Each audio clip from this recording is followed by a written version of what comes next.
Hi, everyone. Welcome to the GSMC's second virtual happy hour. Everyone's kind of logging on right now. We'll give it a couple more minutes. So, Janet and Ryan, are you guys excited? Yes. So excited. I know we're all sitting here like, okay, what's going to happen? Awesome. Well, okay, we'll give it a couple more seconds. But like I said, welcome everyone to the GSMC second virtual happy hour. As the team is on the programs committee, we're really focused on providing information and value, and I think this is a great opportunity for innovation and creativity discussions to come to light. So we're really excited. I'd like to introduce myself. I'm Kaylee Smith with Landsea Homes, VP of Sales and Marketing. I'm actually in my community in Ontario, California, Shade Tree, our brand new master plan. And I am here with Janet Kemmerer, an amazing marketing leader, thoughtful, creative, out of the world. So we're so excited to have her here. Thank you for being here and taking time to do this with us. And then we have Ryan White from Dahlin Architecture here to really dial in on the architecture side. And you guys have done some amazing stuff with Landsea as well as builders all throughout the US and around the world. So we're really excited to have you here too, Ryan. So thank you. Yeah, thanks for having me. Awesome. So I'd really like to thank, the BIA, GSMC, and the programs committee who helped put this together. We've got Tracy Long, Jasvina, Gil, Rachel Otera from Fusion, and Megan from TrueMark. So thank you, ladies, for putting this together. And we're really excited to get this going. I'd also like to make a shout out, as everyone can see on our screen, that we've got Loan Depot as our sponsor who are making this possible today. And I want to say thank you to them for making this possible, like I said. Also, we are really opening this up for a discussion. So please, Wendy, thank you for messaging in on the chat. Please feel free to put questions on your Q&A or through your webinar chat. We'd be happy to answer them along the way or at the end. So we're really focused on this being interactive. So thank you.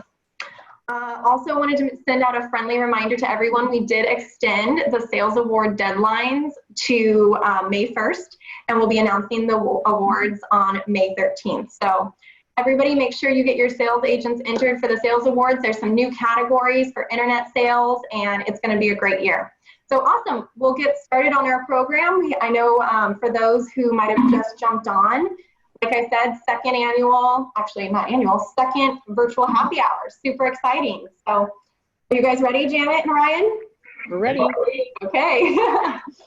So just to kind of take a step back for everyone, this program was really created because there was this great article talking about pandemics and previous design changes that came about. You've got things such as the sleeping porch because they believed fresh air would help cure previous diseases. You've got linoleum, the white subway tile showing that it's cleaner than wood on the restaurants and things like that. And things like armoires that carried germs that were passed down generation to generation. That's how we got closets because it was like very dirty, right? You're passing that down from mom and dad. And I don't know about you guys, I don't really want any of my parents' furniture. So maybe it was designed too. But overall, I think that's where this conversation started, and we're definitely in a challenging time. It's a great opportunity for leaders like yourselves to help educate us and push us outside the box for creative and innovative ideas. So that's kind of how we got started on this topic, and I'm excited to jump into some of those ideas. So really to get started, now we have so many people at home that have had to turn their homes into their office, their classroom, their gym, all these things, the new temporary normal. And the question is really, as we're all social distancing and being from home, how can we design a home that would be the new normal if you had to incorporate this area? So Ryan, this is actually one of your projects. Do you mind sharing a little bit about your thought behind that? Sure. This is a custom Mesa called Marable, Pinnacle Residential. It's interesting because there's a lot of features in this home that necessarily didn't think of a pandemic because obviously one wasn't going on at the time, but there were quite a few features in this home.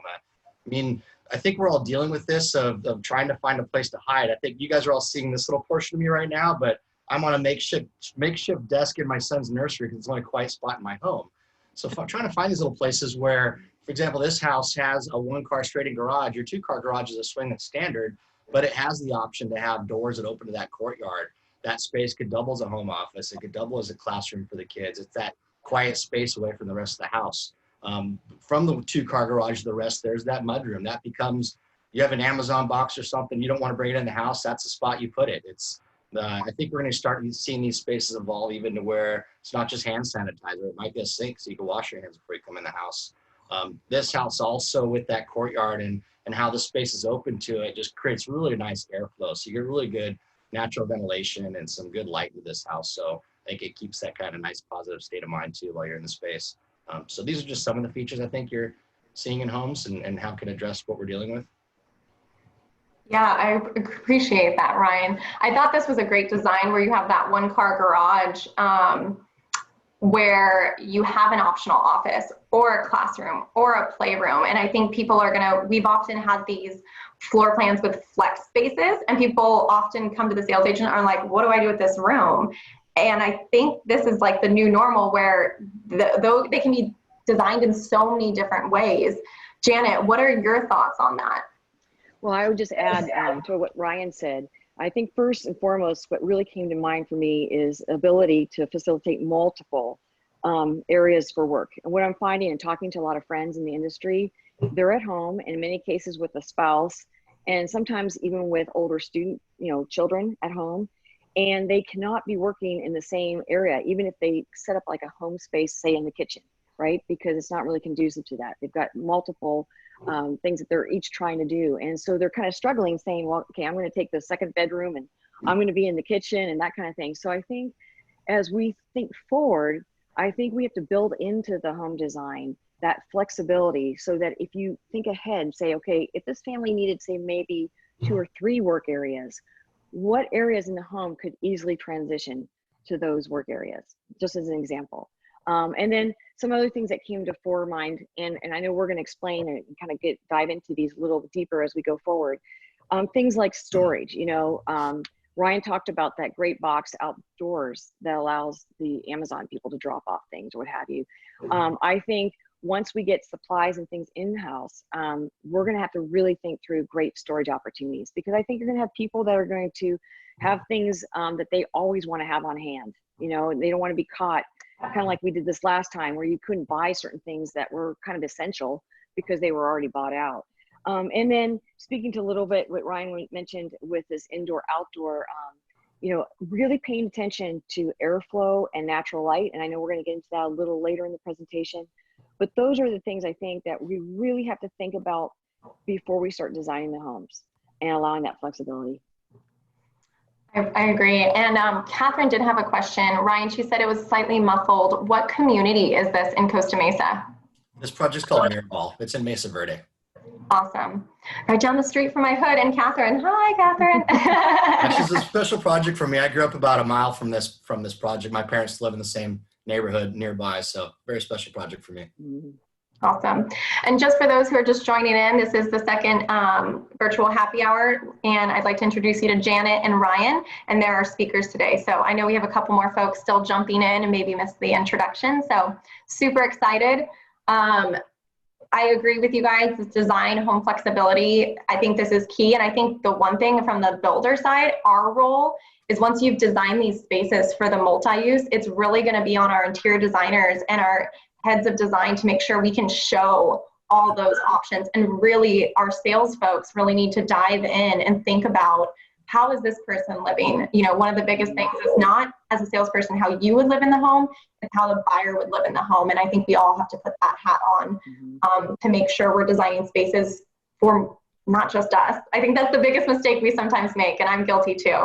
So, but I agree. So the next slide, or one of the other questions I had on the home flexibility is, going back real quick, Ryan, how could we use some of the spaces that we already have to redesign? Like, what are you seeing that could be that conversion, the multifunctional spaces in other homes that you've currently designed, or where would you like to do that in future homes? we're starting to see a few things like Amazon drop boxes that are actually included in the plan design. That's something near the front porch. So it's not just something, I think all of us are probably using Amazon a lot more than we would normally, but to have a space where it can just be put inside something, it's not just sitting on the porch. Those types of things. This plan also, it's not a multi-gen suite, but having a type of space that I'm sure there's probably a lot of people out there that have people that are in hospital and working hospitals, nurses, things like that, that when they come home from work, maybe they want to have their own room that's separate from the house, but it doesn't feel like they're set aside from everything else. There was another slide I thought, Kaylee, did that get added? Well, the next one we have is the ADU. So that's actually a great segue, because that was part of our discussion. Was we have a huge section of healthcare workers that are trying to protect their families and have made the decisions to move out. You also have these boomerang children that are coming back. You also have an older generation, and there's actually a huge population of adults with adult children with special needs that live gen or an ADU unit is a good fit for. So how have, first off, like from this, how have these changed in the last couple of years, Ryan? Like what, you watched the development of these live gen suites. What has grown out of that? Yeah, I think that's just we're discovering more uses for them. It's not only, used to be just the in-law suite. Now it's the renter, it's the kid home from college. I mean, unfortunately, what happened on the last recession, there was people getting divorced and people had to move back in with their parents, and it became something to do that. And but I think that another aspect I think that we're hearing with these ADU units is that the projects that do have them, it's considered an affordable component for that project. And I know that there's questions on is construction a necessary need, and is it going to keep going on? But we are hearing the projects that have affordable aspects and components, those are more likely to move forward. So I think for the builders that you've had a thought about putting these in your project, now might be the time to really do it. Have you heard, because you've talked about some of the areas in LA, you've heard this is being more accepted too, because previously cities were pushing back? Correct. Yeah.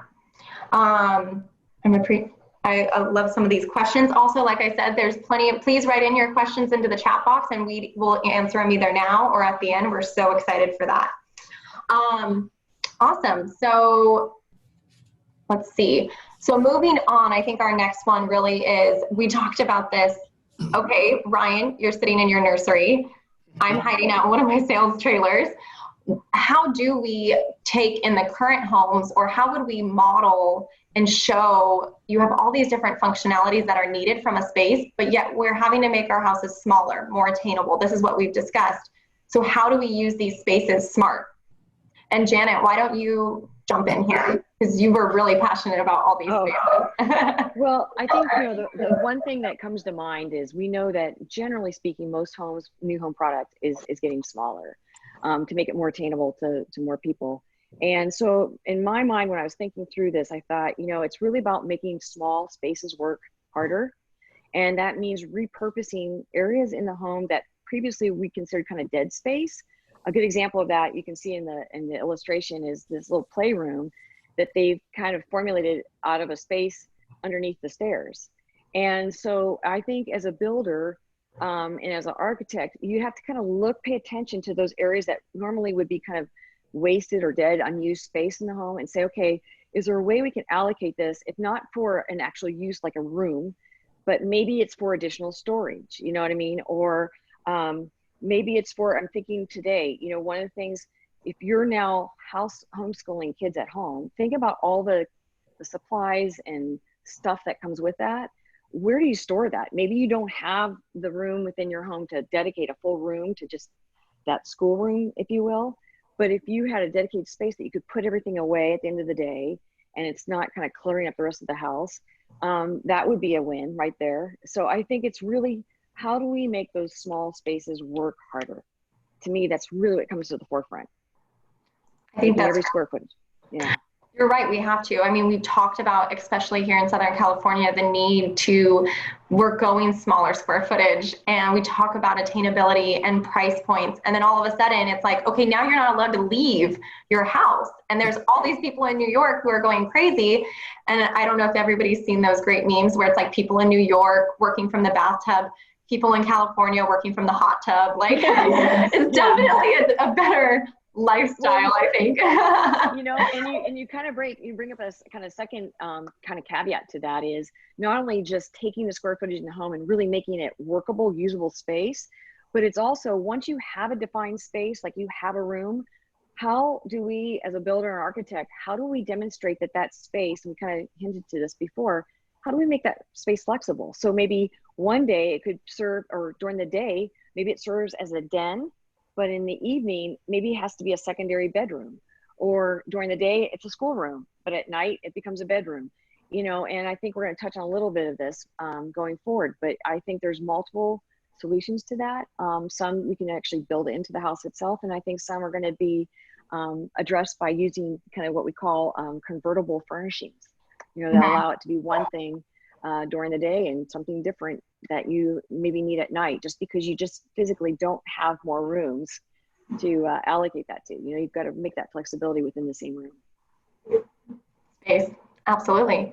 Well, and Ryan, you actually brought up this point as well. Like, for example, this picture with the barn door, closing off those spaces.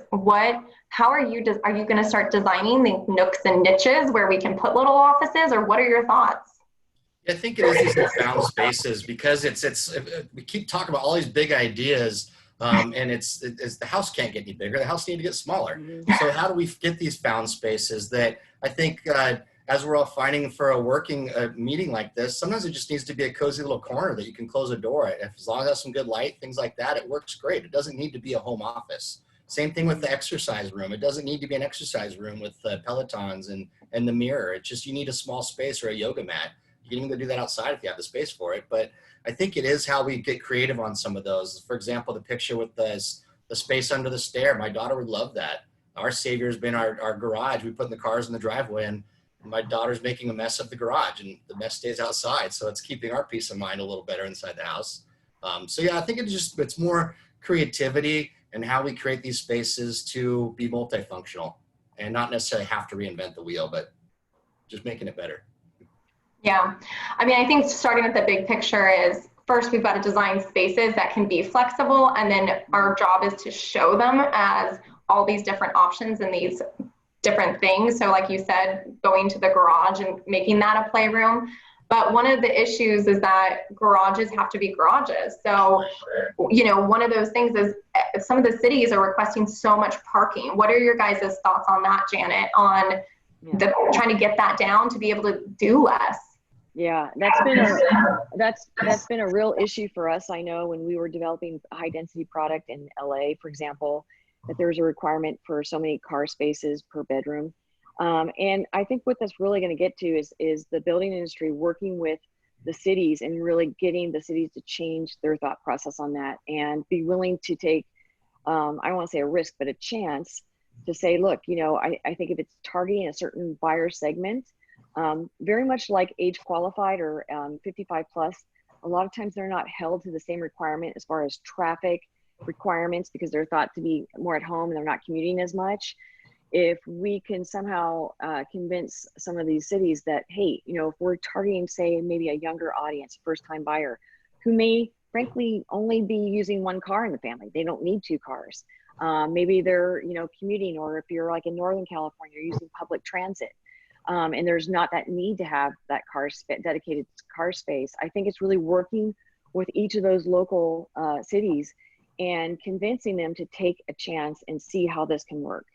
You know, car sharing, something like that. Because it's, for a lot of people, quite frankly, that have garages and high density spaces, our experiences, in many cases, they're not even used for the car. In a lot of cases, they're used for storage, you know, if you were to go in those garages. So we know that a lot of that's happening anyways, but to be able to actually utilize that space as furnishable, livable space, I think would be a great win. I agree. So we're talking about one, maybe reducing the garage sizes. So, and then adding the storage really inside, like you were talking about through smart use of space and creating these flex rooms. But okay, the whole country, we're on lockdown right now. Everybody really wants to go outside. We're going smaller. You get outdoor space that's smaller. Ryan, you had mentioned you're designing products where your amenities become your backyard. Do you mind sharing a little bit about that? Yeah, we're doing some work in Irvine, and it's definitely, the projects live forward. The homes live forward. You do have your private space, but it's been interesting. Like I said, we've been in our garage. We're seeing our neighbors a lot more. We're getting out. We're socializing more. I hope that maintains once we get back to the regular normal. But I think the homes that could be designed to have some sort of space out front.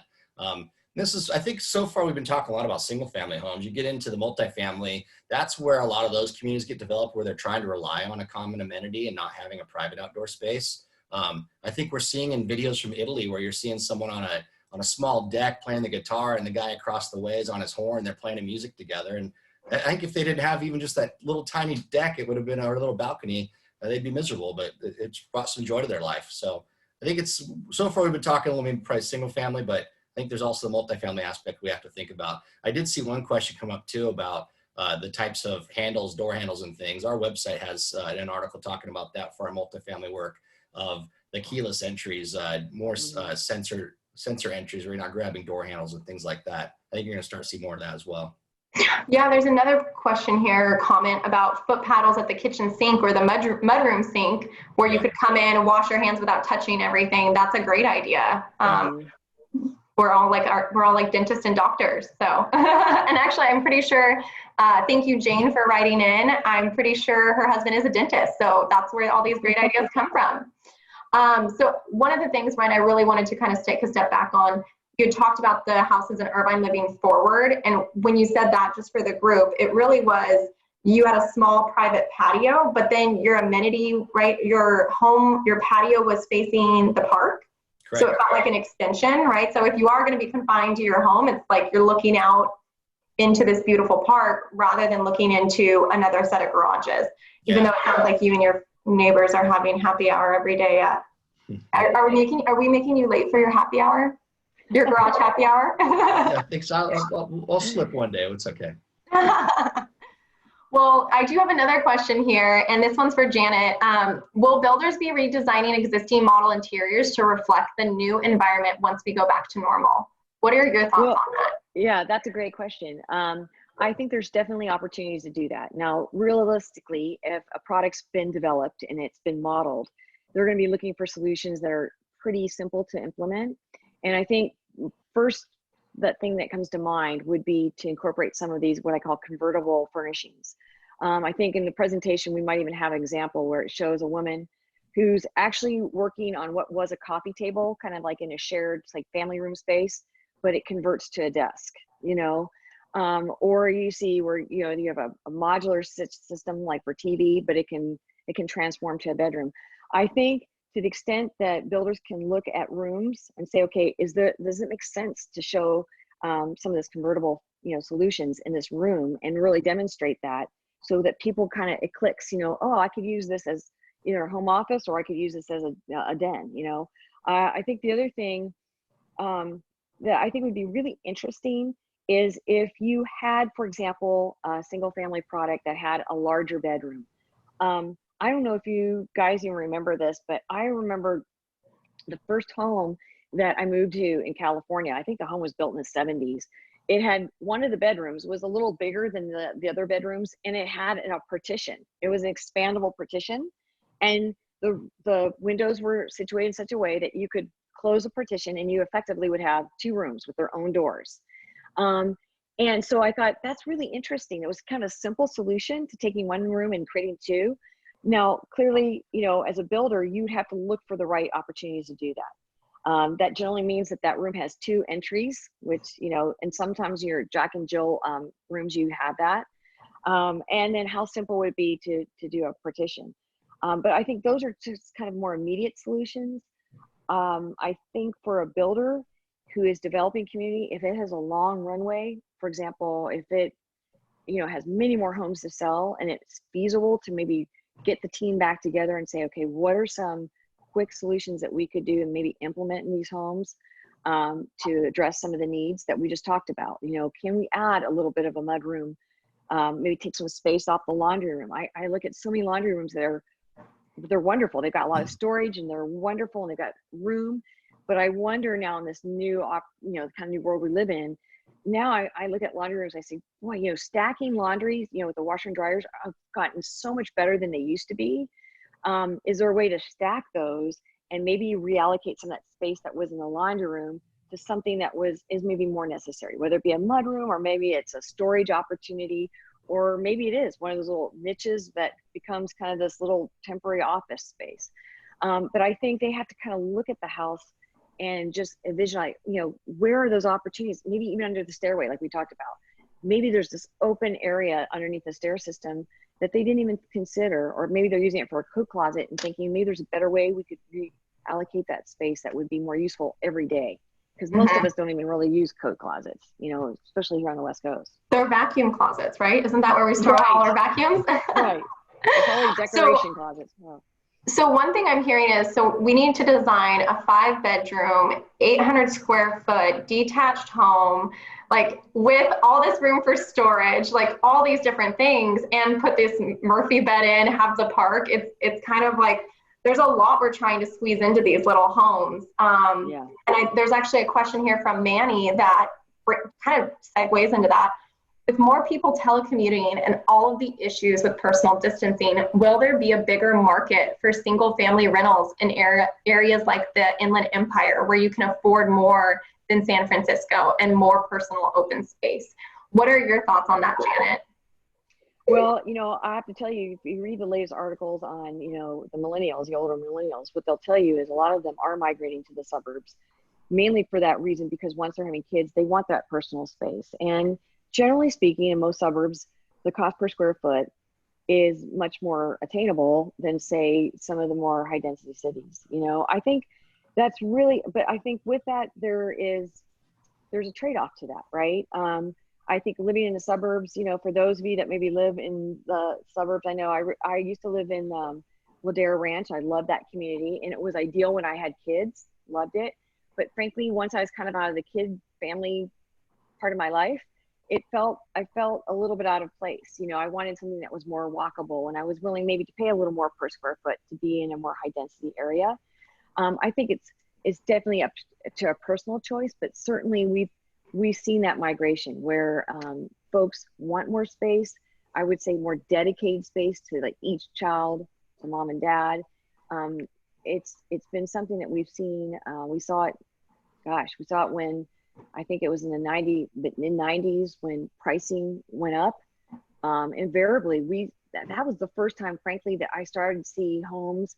At that time, I think I worked with Syntex Homes, and we were building beautiful 3 up to 4,000 square foot homes in the IE that rivaled anything that you would see in South Orange County. And it was amazing, but we could do that because people were willing to make that commute to get a beautiful home that looked like something they would see in South Orange County, but it was in Inland Empire, but it was maybe a third less, you know? So I think definitely you're going to see some of that migration happening, if it's not happening already. Well, if there's more people telecommuting, hopefully in SoCal, that will also cut down the traffic. And those people Absolutely. who went from, okay, it's a 2-hour commute, now it's an hour and a half, and I save quite a bit, and I get the flexible storage. I get a flex room that I can make into a classroom, Exactly. a playroom, and then at the same time, I have room for my office. It's kind of like, I could see a lot of folks moving towards these bigger spaces and back into single family after we've been talking about more urban. And this is actually a question from Ryan. I'm going to kind of change it slightly, but we as builders have pushed very hard. I would say we've had to cut down on lot sizes, single family. We've had to go to attached products. I know that in Lake Forest, our community is 700,000 for a townhome. Out in the IE, that's a 5-6 bedroom house with a live-in. So people want to live urban though, and close to the beaches and close to those employment. But by doing that, we've really built our amenities. We include a rec center, dog parks, you know, playgrounds, you know, tennis, bocce, all these different amenities. well, now they're all closed. And the question is, do we think that's going to change? We've been pushing smaller spaces, smaller private outdoor space, shared amenities, and now they're closed. Ryan, what are your thoughts on that? How would you? Anything we can do to get some private space for them, outdoor space. We're doing a lot of studies now where we're taking some bigger lots and we're repurposing them and saying, well, why do you have to take 260 by 90 lots, for example, and make that a little bit, why do there have to be 2 more boxes? Can we start to jog the property lines? I know it goes back to an old idea when it was the Z lots back in the day, but we're starting to do some things where studying how the property lines can jog, and you can get some different shapes where maybe on one of the homes, the rear has enough room to get a bedroom down with a yard space, but then the living's up front. So at the street appearance, it's a little narrower, but then the next house is a little wider and it gets that extra space up front. So it's almost like those Tetris pieces of how they interlock, that sometimes that might be more efficient to get some more density than just putting the same block on there every time. So that we're definitely finding some interesting studies that way, and getting some. In fact, one of our projects in Irvine right now that Shay's building was based off of this, and that also lives to the front but gets that private outdoor space as a rear yard as well. So it's going to start all the way back to land planning. We're going to have to change up the lots from the squares, which are, I know my team would be like, oh my gosh, that's going to change it. But you're right. If we had these different shaped lots, I think it also goes back to the homes where the buyer, who it's important for them to have that bigger yard, that outdoor space, that bedroom down, they could get that. And the one next door who's like, I really don't want to pay a gardener to come all the time. I really want a low maintenance yard. I want to just pave it out, have pavers out, little fire pit. They could get what they want in the same tract, which would be awesome. So I think that's a great idea. Going back now to design of inside the home. So we're going smaller. We've got to find more storage. We've got to find creative nooks to fit these items in, these multi-use spaces. My question to you is, how do you make those spaces feel larger? We had talked about going brighter and lighter, and bringing this in 3 stories, you've only got a window on one end and the other. We know we get more from a 3-sided architecture home. How do you bring more light into these smaller units, especially if people have to live in them all the time? And Janet, what are your thoughts on that? Well, it's funny. I think when it comes to high density spaces, it's really about the quality of space versus quantity of space. And so people want a space that feels really good. And I mean, there's been studies done on spaces that invite a lot of natural light that actually make people feel better. People just naturally kind of gravitate to those spaces. So things like, I know some of the things that we experimented at William Lyon were incorporating the solar tubes, which they're not very big and they kind of look almost like a recessed can light, but they're actually fractionated sunlight that comes in and it illuminates the whole room. It's amazing. And then skylights are so much better than they used to be, like back in the 70s. And then we incorporated some transom windows, both above kind of the window line at the top. And then we also did transom below, and it's amazing. I saw a concept and I meant to get it to you before this presentation, but it was a backsplash in the kitchen. I don't know how many people maybe listening to this program maybe have a kitchen where they have a window right over the sink, and they look out the window and 5 feet away, they see their neighbor, their neighbor's kitchen and their window as well. And so invariably, when you have that high density and windows, you tend to shutter them off because your need for privacy sometimes trumps having that natural light. But I think if we look at new solutions, the thought process is like, I saw this image of a window that served almost like a backsplash with the kitchen and the kitchen counter. And it was just done in a kind of a frosted glass. So it brought in all the natural light, but it also preserved the privacy for the resident. So I think, a lot of our architects need to really think about where can we introduce light using some of these elements, and then where can we introduce it where maybe we bring in like an opaque type of glass that again invites all the light there, but the resident doesn't feel like they need to shut it down. They don't have to close it. They can still maintain that privacy, especially when that's such a big issue, I think, for high density products. And we've seen some of them where they put the transom windows up above. So maybe in a bedroom, the windows start well above the headboard. So again, brings in all that natural light, but it doesn't encroach on the privacy of that resident, you know, to have that open and not have to shutter it. So I think that's going to be really important, especially in smaller spaces, because we're spending more time at home. I talked to a colleague of mine who's a partner at an ad agency, and she said, you know, I'm at home and my office is a dedicated space in a kind of secondary bedroom, but frankly, it's dark during the day. So I've like moved my desk to my son's bedroom because he's not here, and it's light and bright, and I just feel better working there. On the day, I'd rather have a room that has light and some air to it instead of being stuck in kind of this dark kind of secondary guest bedroom. And I think that feeling is shared by a lot of people, you know, and light and bright feels better. You know, that's why I think we're seeing so much of the light white walls. I think kind of cleaner lines. When we get to those smaller spaces, all that working in concert, I think makes that quality space feel so much better, and it doesn't feel so confining. Yeah, Jen, I think that's great. And I think that the tools that we're able to design the homes with now, three-dimensionally with SketchUp and Revit and things, we can actually design the homes and start to plot them on sites, and you can start to look at those aspects of how the home's designed to make sure a neighbor's windows aren't looking into the house next door. So you can strategically place windows and plan for it. We're even doing virtual walks now before we even start construction. We can walk through the home and look at those things. And we found times where we've moved window patterns. In plan, it looks great, but we realize this needs to go over here because it's looking at a neighbor's yard or a bedroom or something like that. Right. I think a lot of this too, we're really discussing the separating for the physical health, but I think that there's the mental health aspect that we all need to keep in mind. And I don't know if anybody else watched 60 Minutes last week, and they talked a little bit about that after 9/11 in New York, there was a really high rate of post PTSD. And there wasn't enough doctors really to deal with that. And they're really saying that this could be way worse than that of how people are reacting to this. So the better quality space we can get, and I think natural light and ventilation is a big part of that. Mm-hmm.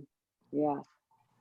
Yeah, Ryan, we've worked with you guys, and what you can do on the 3D rendering side is so incredible. And from the builder side, it's really important that we do invest in that technology, because there's nothing worse than standing at a frame walk, right, and saying, oh, let's change these windows. And then construction goes, well, we don't want to because it's a 6-week lead time, and purchasing's like, we lost all this money on the 15 windows we already ordered, and we have to go change phase 1. So I think what you guys are implementing on the 3D virtual tour side will also help the builders need to understand that's going to help us save costs. It's going to help save time on our schedule. It's going to clean up the process overall. And there's so many times that we do the models and then you kind of go out on site and into production, and yeah, you're looking window to window. So if we could do something on the global level of the community and almost walk through the neighborhood and focus on privacy and light and remind ourselves how people live in them, I think it's huge. So the aesthetic of the site planning, because you get the points where maybe it is a third phase and you're starting to build this, and a plan got plotted on the civil map and you just didn't notice it, but all of a sudden, well, that would need to be reversed. But when we have a 3D model, you can address the corners, and it doesn't really need to be maybe an enhanced elevation. It's just that one house might have a better look that fits in a corner. So 3-dimensionally, we can show that and see it and solve that right away instead of getting it built and going, oops, we should have done this.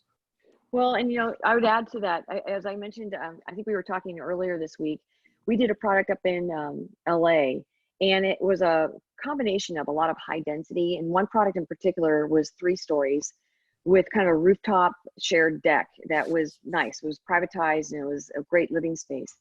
And what we found though is the interior units, the first level, which most commonly would be like the kitchen and maybe like a family room, on those interior units, they tended to feel really dark, because once they were surrounded by other, you know, developed, completed units, the natural sunlight couldn't get down to that first level. You know, their second and third floor looked great. It was light and bright because it was exposed to the sun, but that first level tended to feel kind of dark. And I think those are the considerations sometimes when we're walking product, even at a frame walk, that we don't always take in consideration, because sometimes those adjoining units haven't been built yet. And we have to remind ourselves, like, there's going to be a unit next door here and here.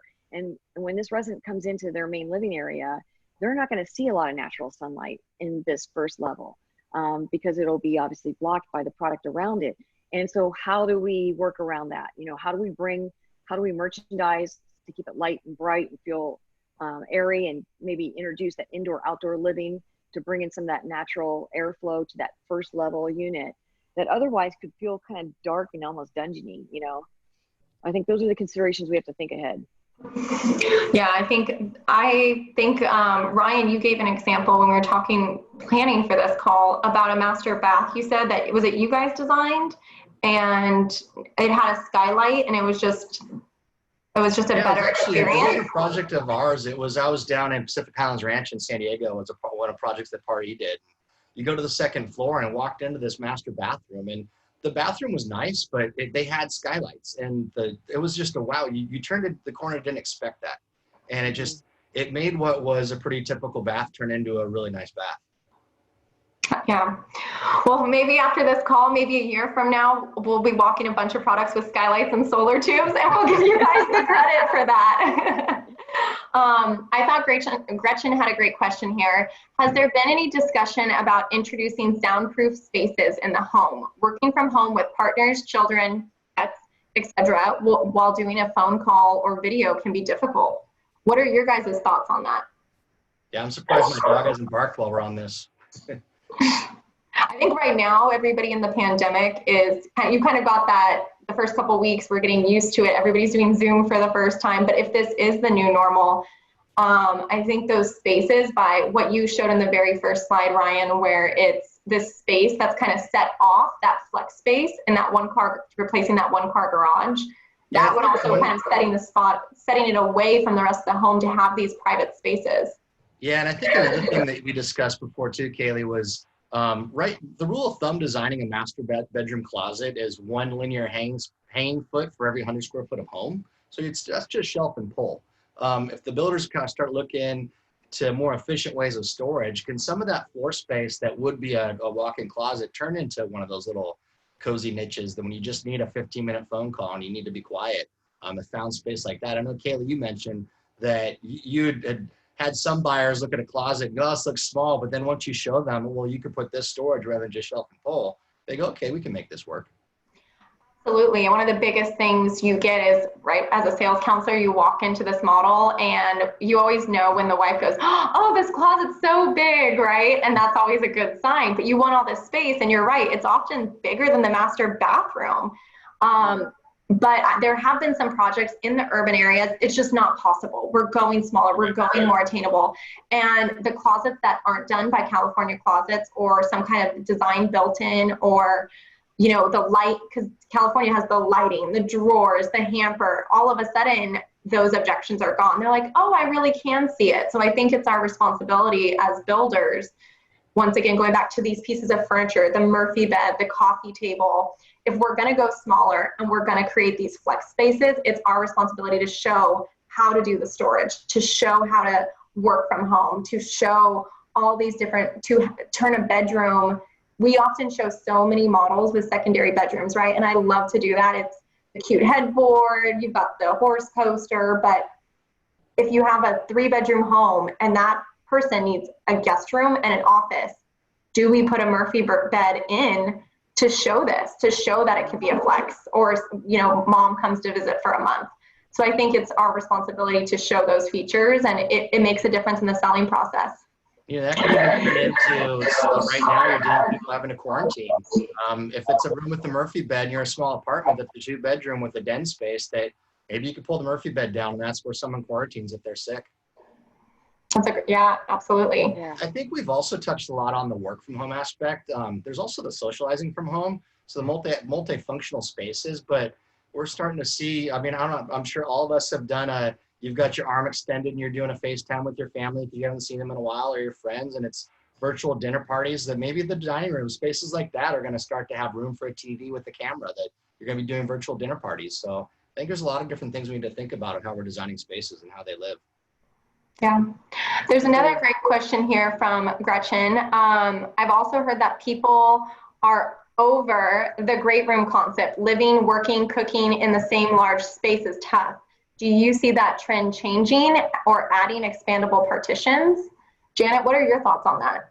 Well, you know, I think you have to be sensitive to some of the cultural preferences. I mean, our experience has been generally for some of our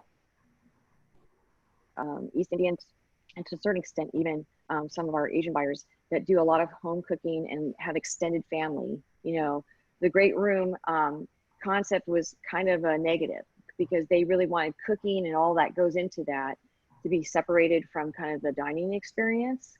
I do think though, and Ryan kind of touched on it, I think, you know, if you have, let's say, for example, 1,800 square feet of space, I think it's really hard to do, but I think we're gonna have to really challenge ourselves and say, how do we really make this space kind of give people, again, that quality of space, everything they kind of want, but with, you know, working within 1,800 square feet. And so I think when it comes to the great room, you know, one of the things I've seen is where they have a kitchen area, but maybe the island isn't necessarily permanent.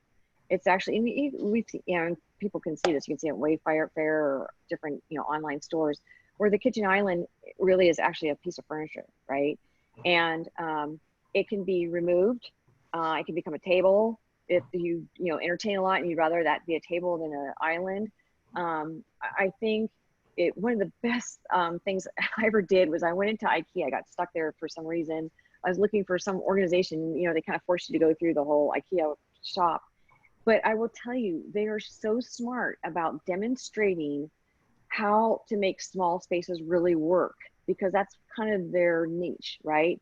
Is how do we take kitchen spaces and really get the most out of them? And you see a lot of these components in the kitchen that are even flexible storage areas. So I think, you know, the great room, to your point, I think there may be one great space, but I think going forward to have an option to make that space flexible for the buyer, whether it be partition walls or, you know, like you see it now, they're kind of it's like a wall that serves as a bookshelf organizer, but it's on wheels and it can actually separate a space really beautifully.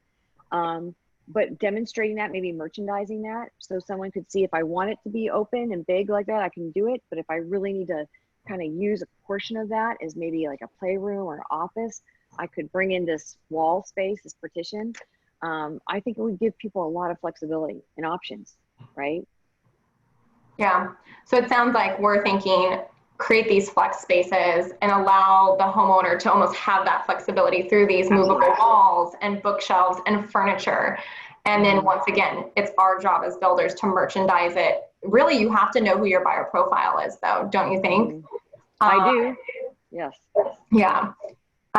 One of the things that somebody also questioned in, and I want to know, Ryan, have you done this before? Going forward, do you see any air purification systems in the homes as, or at least as an option? Have you worked with any of that on your design side? We're starting to talk a little about that.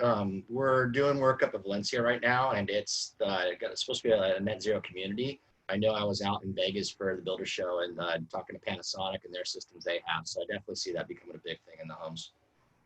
Yeah, I know here at Landsea, that's been our focus on sustainability and health, as well as home automation. There's so many great tools out there to improve your home. And then it's like, there's just so much right now with this conversation, like land planning to products. There's a lot. And hopefully after this call, people can go back to their office and say, okay, let's challenge it. People are going to be home more. What is the new normal too? Like, there's a question here from Manny, and he said, are we thinking about just redesigning for the short term? What about in 12 months if everything's back to normal? What do you guys think about that? Yeah, great question. This is an opportunity to try something new. I think a lot of people don't want change. I think change is bad, but now we're kind of forced to do some change. So, and a lot of us are finding that, well, it actually does work doing it this way. So I think it's creating some opportunities to do some new things.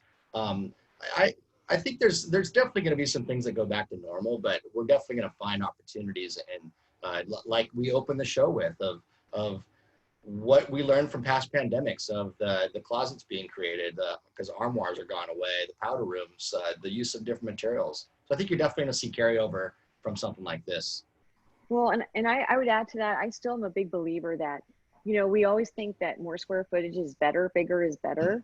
But I really think if we can demonstrate a home that we've thoughtfully created to create this really quality space, whether you walk into the space and it might be 1/3 less the size than a larger home, but it feels good. You know, it's got a lot of natural light. It's got these great storage opportunities. It has space where you expect to have space, but maybe it has some personalized areas in the home too, but also somehow has built-in flexibility. I think we'd be surprised. I mean, I think a lot of people would be willing to make that trade-off because they don't feel like they're giving up quality. It just looks different, you know, and it fits their style, their lifestyle. Yeah, Jenny touched on that too. I think that and I'm thinking maybe past 12 months from now, is this an opportunity to think that next generation of home buyer? If you think of, you buy an iPad right now, it's a blank slate. You add the apps. Jenny touched on the functionality of walls, how you can move things. Do we design a home that it is interactive with how you can move walls? You can set up to how you live. You can change it to evolve with how your life evolves over time. Sure. I think this is an opportunity for us to think bigger picture. Yeah, and we didn't even talk about materials, but you know, right now you see a lot of Caesar stone. I mean, you wonder what manufacturers will become materials that maybe don't carry germs. You know, right now they say that, you know, the coronavirus stays on certain surfaces for more than 24 hours. Maybe they come up with surfaces that are more resilient, you know, or that are easier to clean or what have you. I think we'll see a lot of different things come out, even in the retail sector, as a result of what we're experiencing today.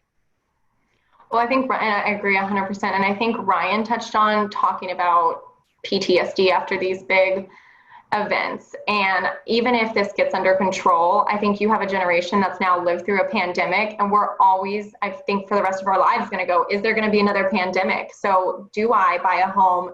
One, should I buy a home because it's new and there hasn't been people living in it? Two, it's got the better design, the better building materials, the air purification systems.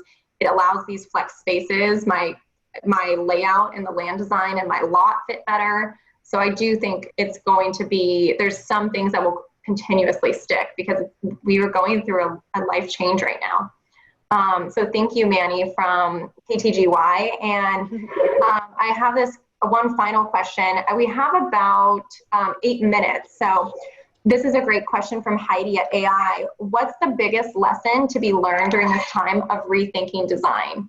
Janet, what are your thoughts on that? The big lesson to learn during, well, I think redesign. Yeah, to redesign. I would say for me, I mean, I think we talked a little bit about this, that necessity is the mother of invention, right? So all of us are doing these Zoom conference calls, and we see a lot of our salespeople reaching out to customers via Zoom or, you know, whatever they want to use, FaceTime. And it's probably doesn't feel real natural at first for them. But out of necessity, you adapt. And I think we'll do the same. I cannot think that home design is going to be changing as a result. I think part of that, though, will be in part on what kind of materials that maybe will be changing as well, that we'll have access to.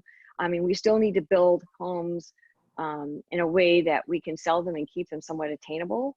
I think I kind of go back. I think the best way to demonstrate that is showing someone, look, I can reduce your footprint, your livable space, by maybe 1/3, but you won't feel like you're giving up a lot. You know, that quality of space is going to look really good. And that takes some time to really think through the design. One of the things I'm seeing in the retail sector, if you go to like Yahamada Home or Kinto Home, these are Japanese companies that anybody can go to online.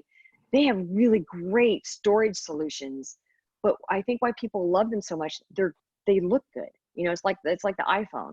It's not just any phone. It's clean lines, and they have products for storage and home and house that they are really well designed, and they're doing really well because they've kind of married good design with still reducing that size and providing a need. And I think that's where kind of the sweet spot is reducing that footprint, offering really good design that feels good, so the consumer doesn't feel like they're giving up stuff, but in fact the space is smaller, you know. And how do we make that attainable, right, for the client?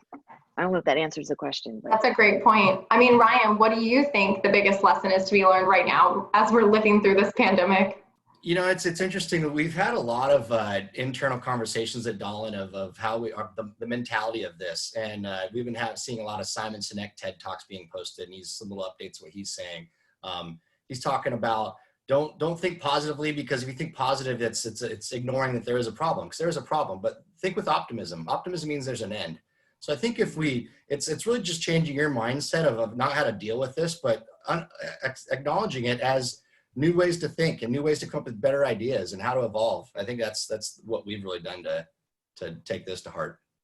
I agree. And I'm going to jump in and answer this real quick, because I think the biggest lesson on our side is we can't wait until there's a pandemic or this world change that comes. We should always be in this growth mindset, like you said, Ryan, and this innovation and this creativity, and push it forward.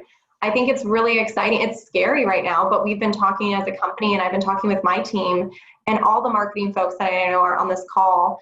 In 2 weeks, we transformed our business, and I've talked to all the other marketing departments, Megan at TrueMark.